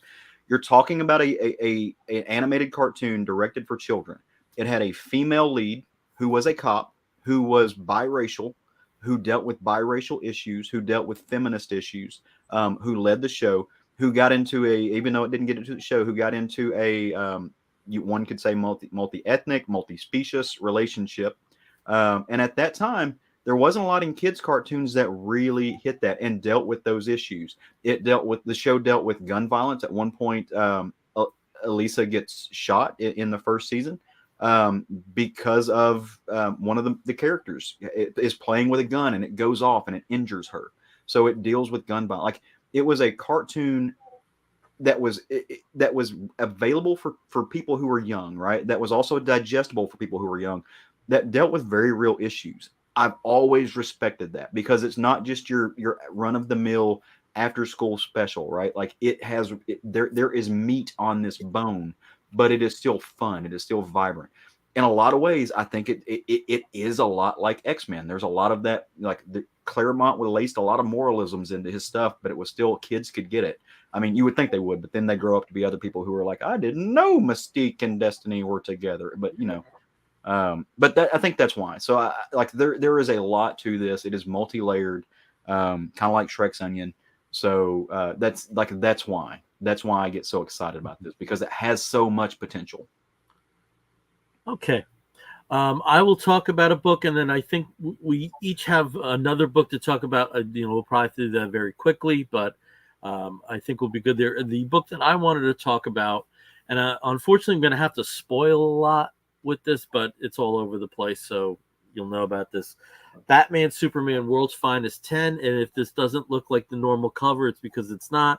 It's because it is a variant Christmas cover with the denizens of the Batman and Superman families having a Christmas party in the Batcave with Paul McCartney. So, and I do think if there really was a Superman, he would be friends with Paul McCartney. Oh, absolutely. There's something just that's so real about that. But going over to the story, at least in this point in time, I don't know if this is going to be the plan for the entirety of his run, but the stories that are part of World's Finest take place a little bit earlier in Superman and Batman's relationship as a team. And over the last few issues, we've had Boy Thunder, not Boy Wonder, but Boy Thunder, who is a sidekick of Superman. And we've never really seen this character prior to. We have seen his costume, though, in that it's very much like a character Nova, who actually turned out to be Superman in disguise in an early World's Finest story, and then was repurposed. And, naturally there is a little bit of a complication in DC calling a character Nova at this point. But this character, David, who has a very similar origin to Superman in that his parents had him escape his world and he came to ours. He's developing his powers. Batman brings in the Teen Titans to help him along in finding his way. And just as there's a team up of Superman and Batman, the story also has a team up of Joker and the Key. And the Key sees that this character David is the key to the multiverse. So that opens up a whole other layer to this story. But the big question was, who was David? You have a number of references in interviews over the last 2 months that Mark Waid was telling people that this is a character you've seen before. I was right and was wrong. Okay, and you had mentioned our friend Hassan before, and we had a conversation about this. So here's the spoiler. It's a Magog from Kingdom Come. Okay, there's the spoiler, which makes perfect sense. Also, a project that was written by Mark Waid, but I thought it was going to be the Magog that was part of the JSA toward the end of the Justice Society of America run. That Magog. Because he was named David. And even though his backstory was that he was a descendant of Franklin Delano Roosevelt, there was some mysterious circumstances around that. So I did think that was how they were going to tie this in. But no, you get a very fucking Kingdom Come feel at the end there. So really, my other question, because just simply because it was also another Waid project, and the link was Supernova from 52. That was the other character I thought it might be, because we really know like almost bupkis about that character. But at the end of the story, you see David is about to kill the Joker. The other people are stopping. They always stop him. Mm-hmm. Just let him do it. And I'd love it to be like just like a nothing character. Like Airwave is the one that kills, Joker. That's what I would like. Where it's like Batman just like, you know what? I'm tired. Well, we all know that there's spare Jokers out there anyway. But I thought the flash forward was really interesting. Whether it's in David's head or not, we don't know till the next issue. But mystery solved. And in terms of widescreen comic storytelling, I thought that structure was basically perfected by the Authority and the Ultimates. Mm-hmm. I thought that was kind of the best examples of that. I thought, even though there were some attempts during New 52, they never got it quite right. They got some other things right, but they never got that aspect right for Justice League in particular. But I do think that Waid is pretty good in working in widescreen formatting. And with this particular story, it takes a darker turn, yet at the same token, it doesn't feel like a massive disruption to the previous issue. So Batman Superman World's Finest 10, get the previous issues. Mark Waid loves Superman to death, and anytime that I have the opportunity to read works along those lines, I will. And this was one that really didn't disappoint at all. So I haven't read this issue, but as far as did I spoil that for you? I'm so sorry. No. The internet did the internet beat you to that, so I already knew. So I'm glad. Okay. Yeah, no, it's fine. I thought it was around enough. So the best way to describe Mark Waid's World's Finest is like this book is exuberant. It really is exuberant. I love the relationship between Batman and Superman, between Bruce and Clark, and this showcases so much of that. Yeah. I just think it's great. Like I just smile when I read this book. Yeah, it feels like he's injecting Batman into the Donner films. Yeah, right. Exactly. Yeah. That's and Mark Waid's the perfect vehicle for that kind of just love of everything. So I love that he tied it back into some of his biggest works. Like it makes it feel fun, like it matters. Yeah, and also what he's done, what he did with bringing the Doom Patrol in the first arc, and it's the classic Doom Patrol, but you still see this still fucked up as shit. Even though it is like the Silver Age, effective concept. I'm really enjoying the series. I'm so excited for what's down the pike with Superman. I know I talked about it last time, but I'm Waid isn't really part of the Johnson Taylor mix right now. And he's not part of the action when action reformats into 3 separate storylines, but it definitely feels like a companion to it, and it could fit maybe right that's in. the best way of having the series work at a different particular point in time in their careers. Probably might be best, but I would like to see him do like a current story too. Cool. I'd love to see him write John Kent. I'd love to see what he does with that. Give Mark Waid Super Sons. Let him do John and Damian. Yeah, like I think that would be fun. Like as a follow up to this. Yeah. But I did want to ask you, Bill. So you and our friend Hassan are kind of my go tos when it and David Price are my go tos for DC continuity. And you read all of DC, so. I'm reading a select few DC books. I'm reading a lot of DC right now, but I'm not reading Dark Crisis, and I'm not reading the things that tie into Dark Crisis. Mm-hmm. So, how much does this play into Dark Crisis, if any at all? And what's about to happen? Like, I keep hearing these rumblings of this is going to reset it's going to expand the universe now. Like, what's going on? Because I'm not reading those books, and I'm not seeing it, but I think there are seeds being planted just by virtue of Mark Waid being the writer on Batman versus Robin, and which is going to tie directly into Lazarus Planet. I don't see them, but it doesn't mean it's not there. Right. And there are some writers that are good at sowing seeds, and you don't see them through the soil, and some the seeds are sticking out. And Wade's fairly good at being covert in some aspects. So if there are things that are feeding into some of the bigger plans, I don't think they're overt enough that it's distracting. Gotcha.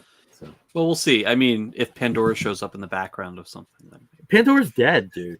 I know she's been dead for at least 2-3 years now. She's dead. They brought her back in Super Sons. Yeah. The last Super Sons arc, Pandora showed up and showed out. That's right. But it was also a time travel thing. So it was a time travel. I mean, that was the thing with that was. I forgot she was in that. In a meta form. She died in Rebirth, the first Rebirth issue. Yeah. She got like disintegrated. Yeah. Just like doorway opened up her head. All gone. Oh God! Forget everything from the past, years. So Well, cool. all right, well, let's do a speed round with other things you're reading that you're enjoying, and then we'll get to the wrap up of the show. So, Steve, why don't you show us something else? So I was thinking about actually talking about Batman Spawn #1. Kind of as a redo, maybe, of the original Spawn Batman crossover from 20 years ago, 30 years ago. It's 27 or so, yeah. Yeah, it was like mid 90s. I tried finding like my copy. I know I have a copy somewhere buried in old long boxes and short boxes, but yeah, I'm not talking about that one. Instead, I'm talking about. Was it pretty at least? Was it pretty at least? It's gorgeous. Okay, gorgeous that's all I book. want to hear. That's all. That's the most I can expect. Talking about colors, I mean, like color, gorgeous book. Okay, good. That's about it. So I'm going to talk about Dawn Attack, the latest Frank Frazetta sort of expansion. On his artwork into story, like full story form, that Opus has been putting out. So I've been a huge fan of Frank Frazetta's Death Dealer. It's been so good. It's very much like a dark Conan, just a dark fantasy twisted, but also kind of funny in many parts. Dawn Attack looks to be in a very similar vein. I mean, you take the inspiration, of course, is Frazetta's art specifically, and they do have the original. So this is the original that they're referencing here. Yep. And so essentially, they just from that piece of art, they are writing out just a whole backstory for that character, where she comes from, what she's doing, what her motivation is. And the script this time is Jody Hauser, as well as Eric Campbell working together. Art is by Diego Yapor and Dan McDade.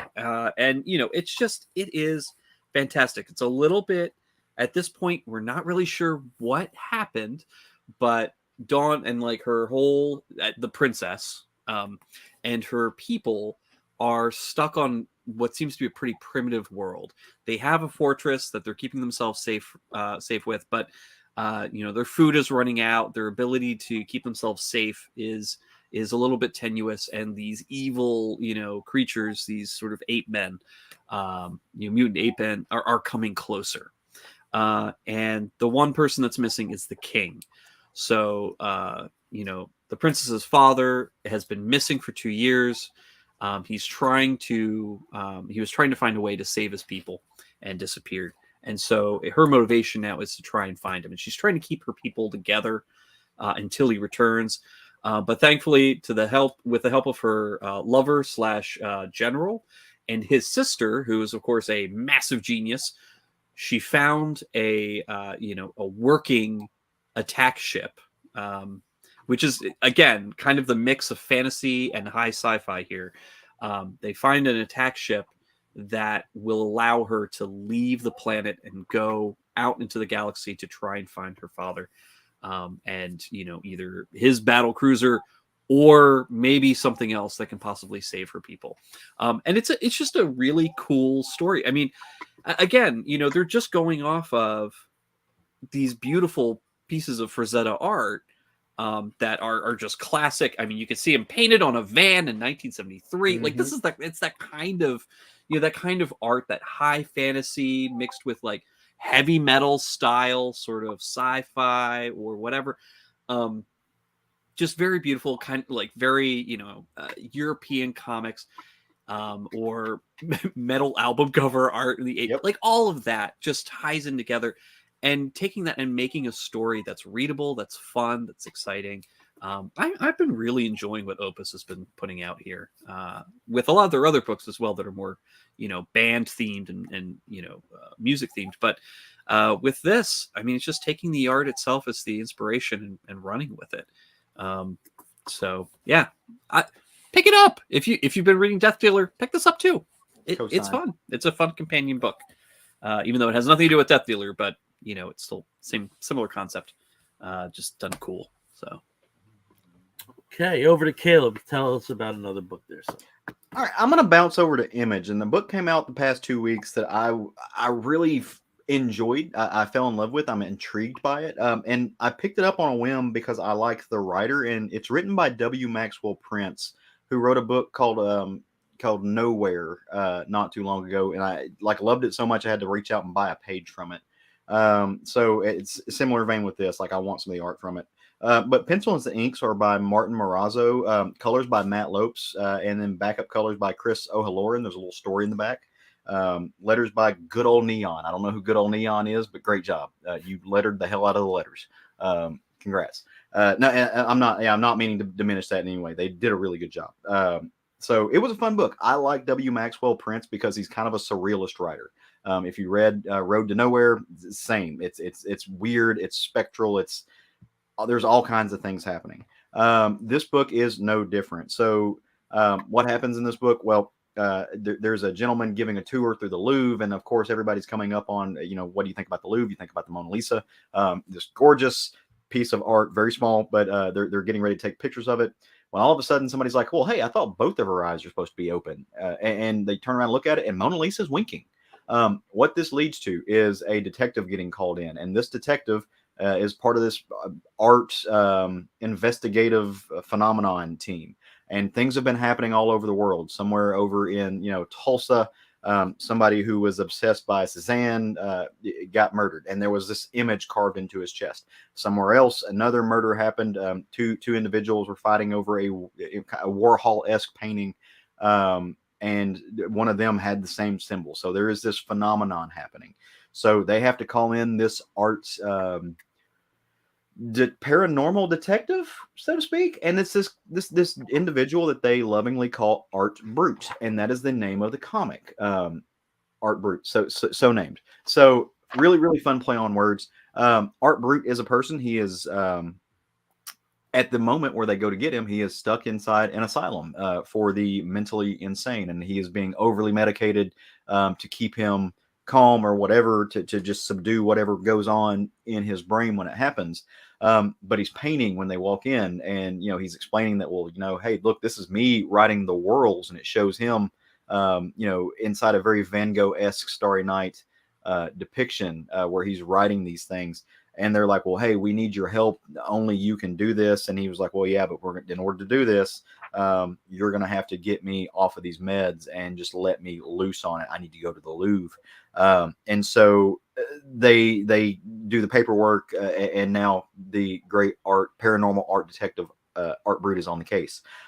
Meanwhile, while all this is going down, we go to a quiet little countryside where a mother is driving her son to his new school. And the son is... I don't know how else to put it, and I'm sorry if this sounds insensitive. I don't mean it to be, but he's depicted as autistic. He's on some level on the spectrum. He's not answering to his own name. He won't do these things. He's just sitting there drawing.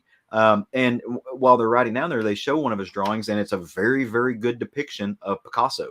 And as they pass a field, and the kid's depicted to be like 8, maybe 9, like he's he should be very much into where he can do certain things. And she's asking him as they pass this field full of these little cows, and she's like, what sound does a cow make? It was very something you would ask a toddler, and this is not a toddler, and he doesn't say anything, and she gets his attention finally, and he says moo, and he holds up a picture, a drawing of a cow that he just whipped together while he's on the road. But then it shows the countryside, and those cows are all dead. So there's something here, like there's something to that. They go back to the Louvre. The detective has got Art Brute in the mix, and they are looking at the crime scene. They're going to where the Mona Lisa was, and they're looking at how she's winking. The individual who is giving the tour in the first comes up to him and is like, dude, I studied you like in college. I'm like the expert. Like, obviously I give these tours, but I love you.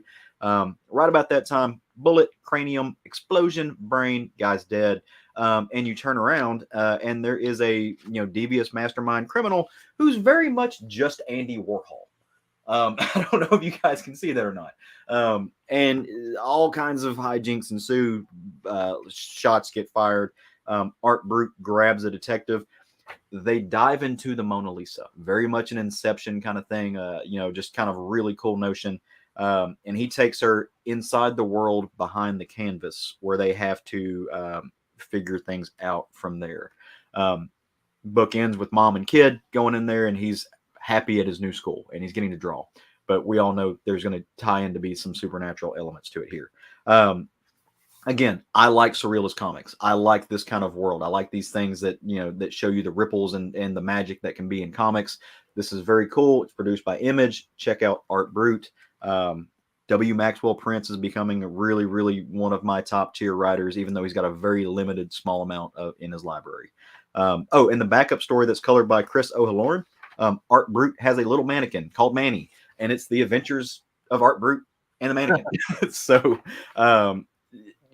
check this out. This is going to be fun stuff. Really, really excited to see what folks think about this. Okay. So if you regularly watch the show, I usually have a bunch of short boxes behind me. They're gone. But in the process of logging them and getting them into the bunker, I came across a lot of books that I never read, that I meant to, and they stockpiled. And one of them is a series called Saucer State from IDW.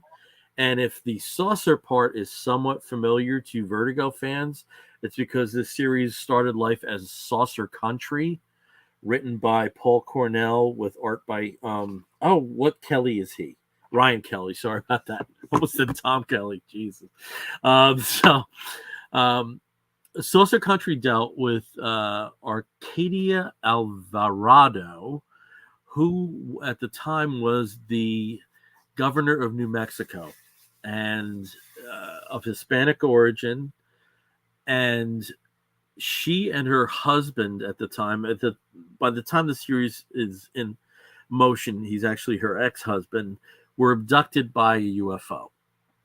And a lot of strange things have happened since that time, particularly to the ex-husband. And that has motivated Arcadia to try to find out what happened. In the process of this, she came across a ufologist by the name of Joshua Kidd. And if you read the original Saucer Country, a lot of the action that took place was the unraveling of the mystery, which they never got to the bottom of. But Arcadia was pretty confident that she would know more, because by the end of the series, she was the Democratic nominee for the presidency of the United States. We get to Saucer State and she is president, and she's still coming across problems in trying to determine what exactly happened to her with her abduction and with these events that are happening to people in her life. And the thing that was so great, it was such a vibrant supporting cast in the series. She had an older advisor, Barry Brooks, who was, like, think of Steny Hoyer, but maybe a little more personality. Chloe Saunders was her actually Republican, but her campaign manager, who was, always putting out fires. And for some reason, she was always advocating for her to tell people, there's so many people in this area of the country that are having these experiences, just be honest about it and you'll connect with them. So, so that was an underlying story. So where we are in Saucer State, again, she is president of the United States. She's trying to get more details. And as this happens, NASA determines that there actually is an interplanetary aircraft that will likely enter Earth's airspace within a year. And this sets people on all kinds of edge. There is a private organization called the Bluebirds that is very mysterious, that is recruiting people to be effectively an away team to meet up with whatever these inhabitants are. Her ex-husband is having more and more, whether they're hallucinations or visitations. There may be an earthbound explanation for all these strange occurrences, but as they keep trying to get to the bottom of this, they're encountering roadblocks. Some of it from a previous administration, some of it from other people within a Republican infrastructure. You also felt, though, if you did read it, Saucer Country came out the beginning of 2012. and Saucer State came out in 2017. So you can definitely feel like the influence of Trumpism on some of the goings on. Like, there's one particularly reprehensible potential challenger, Adam Dunfries, who may as well have a MAGA hat on, and calls her the Chihuahua. I mean, it's there's some real disgusting people that are really real life tropes. There's certain people that we can pin that on. The frustrating thing about this, though, is again, this is a 5-year-old series. It ends with a genuine shock, and 2 characters are in a completely different place from when they were even at the beginning of the 6th issue. And there was an intended 3rd series called Saucer Planet Nevertheless. Saucer Planet : Nevertheless. And they've never gotten to it. And Paul Cornell is not a name I've seen much recently. I know he had an OGM through Legendary this past summer, but he's not a name that's popped up in comics. I know he does some TV work with Doctor Who and Elementary, and he's been a writer of episodes. But I do hope they get to it, because it's a cliffhanger. It's a cliffhanger. It makes no sense that these 2 characters would be in the situation that they were, and I need it. I need the end of the story. So these are all collected. Both Saucer Country and Saucer State were collected by IDW. They're not in print, but you can still get copies. It's that kind of situation, but definitely worth exploring. Probably the best place to start now is the IDW collections instead of the Vertigo collections, because they do collect all of Saucer Country in one volume instead of the 2. So something I came across, never read. Glad I did. That's awesome. Yeah. And Steve, since I know you bought a lot of Vertigo, was that a series that you were collecting? So that was not one that I was reading, because I was at the time, I think I was being a little bit more selective. Yeah, and it was also a strange time for Vertigo too. Yeah, because I was focusing on a lot, because I was reading a lot of what was going on in DC, because that was New 52. That was like the height of New 52, and a lot of Vertigo I wasn't reading a lot, or I was picking like the wrong series, the ones that just didn't go anywhere. Those are. And it was funny, Caleb, when you were talking about Art Brut, which I also always bring up Dominique Laveau, Voodoo Queen. I always bring that up. I don't know why. But when you were talking about Art Brut, because I picked up that first issue, but mostly because in my head I was like, did somebody try to continue Art Ops, which was another Vertigo book that came out kind of around, I think it was like 2015 or so. 2014, yeah, something like that. 2014, 2015, something like that. That was, it was Mike Allred, it was just very like weird, art related crimes where I think like the subjects of the art would come to life and like escape and do things. But I just, Vertigo had some really cool concepts, and then they had some stuff that just fizzled out. And I always, was so disappointed, especially in like the 20 teens, that I seem to have picked like all the ones that fizzled rather than the ones that kept going, for the most part. So there were some that I thought were great that had no notoriety, like Greatest Hits, where it was effectively, there was a group that was like the Beatles, but they were superheroes. So they occupied the section in our culture that the Beatles did. Probably the most notable one was probably Punk Rock Jesus. Yeah, Punk Rock Jesus was great. That was one that I loved. During that strange period where they were kind of, I don't want to say that they were like on life support, but it didn't feel like Vertigo was a priority. Let's put it. They were throwing a lot of stuff. I just ended up being a creator-owned series that we had, and some I thought showed initial promise, but just didn't really click, like New Dead Guardians.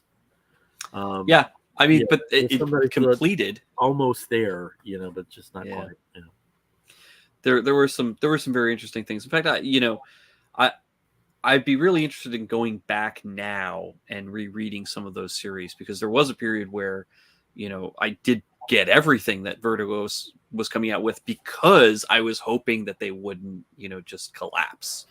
But, about the 2012, 2013, I really wasn't reading even too something much that you would think would Fairest. be like a lock, like Fairest. Fairest. I loved Fairest, but I know that it wasn't a lot of people's favorite. So at all. Yeah, I know. Yeah, at all. All right, let's start wrapping this episode up. And when we wrap an episode of the Comic Book Bears podcast up, we do so with a segment we call the Woofs of the Week. In the bear community, if you find a fellow attractive, you woof at him. And we do something similar here where we signify something that may be a comic, but it also may be a TV program or a film, or maybe even a charitable initiative, anything under the sun that we think you, fair listener, or possibly viewer, may be interested in sampling. I'll start as I always do with Steve. Steve, what is your woof of the week? Well, my big woof of the week kind of goes out to to you guys, but also the community of the friends that we've been part of for the past 10 years or so. A lot of our fellow podcasters, a lot of our fellow artists and contributors that we've been talking to over the years and interviewed. And in fact, just last week, Bill and I got to guest on an episode of the Movie Bears podcast. And I was so excited and so happy to be a part of that episode with Bill. Because we've guested on their program before, and they've come and visited us before. And it's just really fun getting to interact with some great fellow podcasters.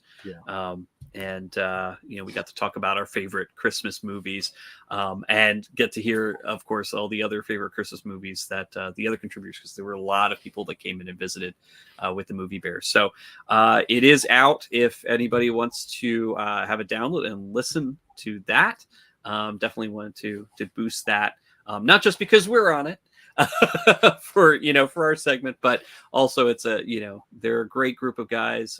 They put out an episode a week with new movies, some classic movies that they really love, and it's just fun listening to them. And sometimes you can find some interesting picks that you may not have been thinking about seeing. I admire them so much for sticking to a weekly format. And especially through the pandemic, where there wasn't the pipeline of new product, and they still kept it going. And I was knocked out when they did their calculation that if you put all the episodes together, it would be 24 days. Wow. 24 solid days listening every minute. To go through their back catalog. It was a lot of fun. And Bill, what was your favorite Christmas movie that you talked about there? Miracle on 34th Street. I have it right here still.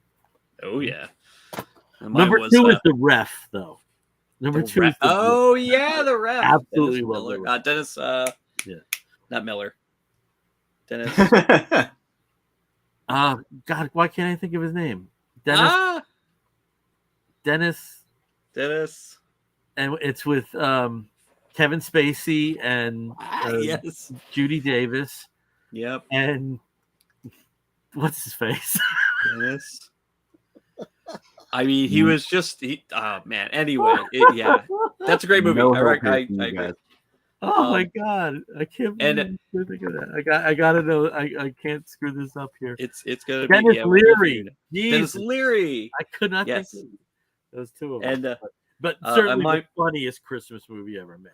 It was so good. I just, when it gets to the point where they're all in the house together, I just die at some. And Glennis O'Connor and Christine Baranski. I mean, oh my God, there's some funny stuff in that. My favorite was Muppet Christmas Carol, but the other night I did see Violent Night, and let me tell you, that's going to be an annual for me. I will be watching that every Christmas. Very cool. Yeah, so recommend that. That would be my subwoof, and also because David Harbour is shirtless and tattooed in it, of course, as Santa. Why wouldn't you want to see shirtless tattooed Santa? All right, over to Caleb. Caleb, what is your woof of the week? All right, so I've got a subwoof and a big wolf. My subwoof goes out to a comic, Planet Hulk, which came World Breaker, which just came out. I think the second issue is out now. Is that an oversized or a regular thing? No, it's just regular size. Okay, it was just the flavor. angle I had. Yeah, no, I had it up close. Yeah. So I could. It almost looked like a British comic. So. It 1,000 years after Planet Hulk. What happens? Find out. Go read the comic. It's cool. I love it. I like the Hulk. But my big woof goes out to I'm going to follow in Steve's footsteps. A friend of the show, a friend of ours, somebody who I got to meet in what would have been one of my two things that were my favorite things. Had Bill not stolen it, because he's Bill and he steals things. But it goes out to John Runyon, who today is his birthday. So I want to send a very big happy birthday out to our friend who's been on this show before, but also runs his own podcast, which is very entertaining, very fun, a comic book look. But it's John Runyon. So happy birthday. You're my wolf of the week, buddy. Happy birthday. By the way, come get your South Dakota ass air out of my backyard. It's too cold down here. Keep that up with you.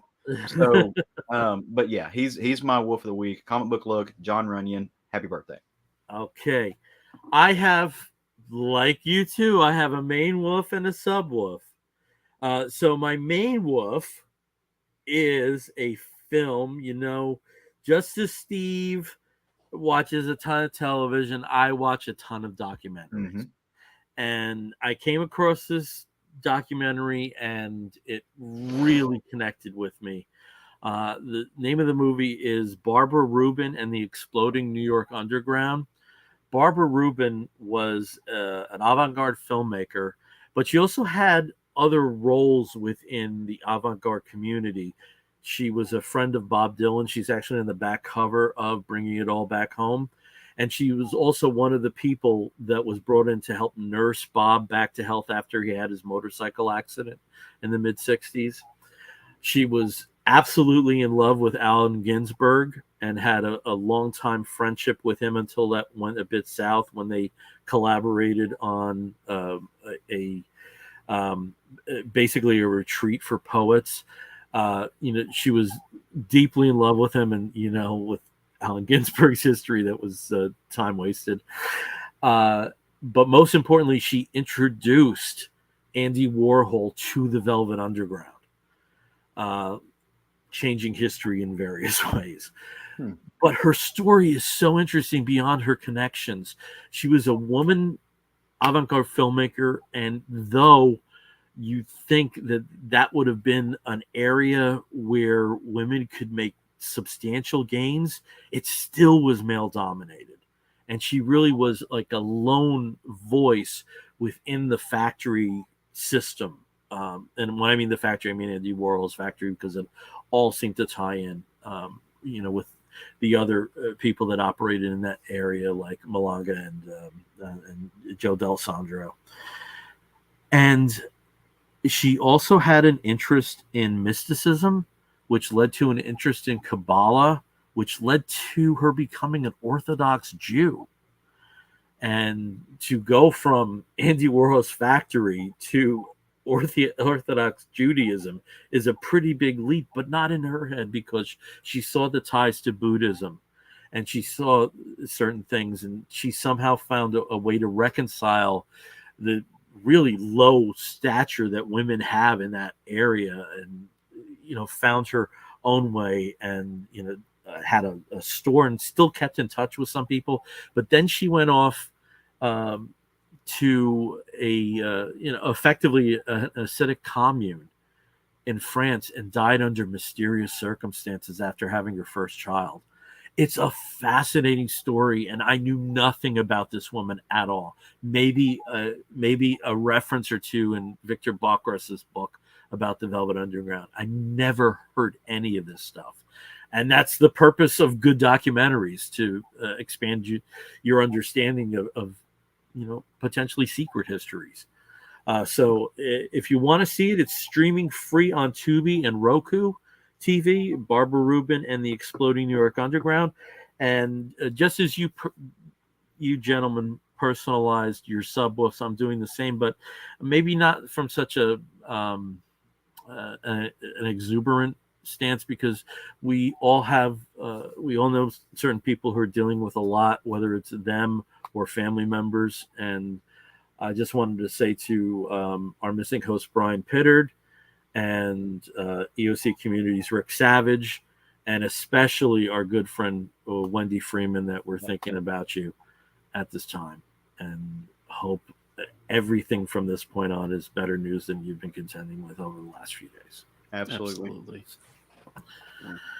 Okay, and it's Christmas. Christmas. Very Merry Christmas, and Christmas and Hanukkah are at the same time. So happy Hanukkah, and if it's Kwanzaa for you, and if it's Festivus for you, and Yule and Great holiday. Solstice and the New Year's happen. But yeah. Happy New Year's. All right. Again, we are the Comic Book Bears podcast. You can find us on the Twitter and the Tumblr and the Instagram as Comic Book Bears. You can find us on the Facebook as Comic Book Bears podcast. If you want to listen to us, you can do so by downloading us through Apple Podcasts, listening to us through Stitcher Radio, and in many of the other podcasting platforms. If you wish to write to us, please do so by sending an email to comicbookbears@gmail.com. If you'd like to check out a video, if you haven't been doing it live, you can see us on our own YouTube channel. And if you are there, please like and leave a good review, because we would like you to do that. So, just being honest. So until next time, next year, I'm Billy Z. I'm Steve Morey. And I'm Caleb Alexander McKenzie. You're going to hear a woof and an explosion if you're listening to the audio version. We'll be back real soon. Take care, everyone. Bye. Woof.